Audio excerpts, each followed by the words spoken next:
വധുവിന് ക്രൂരമർദ്ദനമേറ്റ സംഭവത്തിൽ അന്വേഷണത്തിൽ വീഴ്ച വരുത്തിയ പന്തീരങ്കാവ് പോലീസ് ഇൻസ്പെക്ടർ AS സരിനെ സസ്പെൻഡ് ചെയ്തു.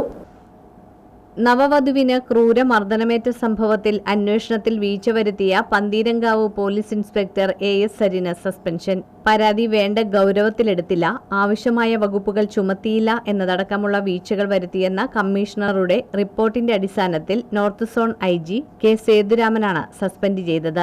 വകുപ്പ് തല നടപടികളുമുണ്ടാകും. എറണാകുളം സ്വദേശിനിയായ യുവതിക്കാണ് ഭർത്താവ് പന്തീരങ്കാവ് സ്വദേശി രാഹുൽ P ഗോപാലിൽ നിന്ന് വിവാഹത്തിന്റെ 7ാം നാൾ ക്രൂരമർദ്ദനമേറ്റത്. പരാതിയുമായി സ്റ്റേഷനിലെത്തിയ പെൺകുട്ടിയോടും വീട്ടുകാരോടും അപമര്യാദയായി പെരുമാറിയ പോലീസിന്റെ നടപടിക്കെതിരെ വ്യാപക വിമർശനമുയർന്നിരുന്നു. 12-ന് കേസെടുത്ത ശേഷം പോലീസ് വിട്ടയച്ച പ്രതി ഇപ്പോൾ ഒളിവിലാണ്. 14-ന് ഉച്ചവരെ വീട്ടിലുണ്ടായിരുന്ന രാഹുൽ വധശ്രമത്തിന് കേസെടുത്തതോടെയാണ് ഒളിവിൽ പോയത്.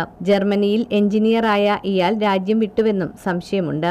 Farooq assistant commissioner Saju K എബ്രഹാമിന്റെ നേതൃത്വത്തിലുള്ള പ്രത്യേക സംഘമാണ് ഇപ്പോൾ കേസ് അന്വേഷിക്കുന്നത്.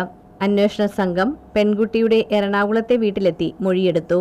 രാഹുലിനെ കണ്ടെത്താൻ അന്വേഷണം നടത്തുകയാണെന്നും തിരച്ചിൽ നോട്ടീസ് അടക്കം പുറപ്പെടുവിക്കുന്നത് പരിഗണിക്കുന്നുണ്ടെന്നും പോലീസ് വ്യക്തമാക്കി.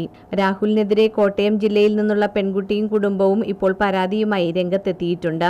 4 മാസം മുൻപ് ഇവരുടെ വിവാഹ നിശ്ചയം നടത്തുകയും തുടർന്ന് വിദേശത്ത് പോകുന്നതിന്റെ ആവശ്യത്തിനായി 2 മാസം മുൻപ് വിവാഹം രജിസ്റ്റർ ചെയ്യുകയുമായിരുന്നു. എന്നാൽ പിന്നീടുള്ള രാഹുലിന്റെ പെരുമാറ്റം കാരണം യുവതിയുടെ കുടുംബം ബന്ധത്തിൽ നിന്ന് പിന്മാറുകയും കോടതിയിൽ വിവാഹമോചന ഹർജി നൽകുകയും ചെയ്തു.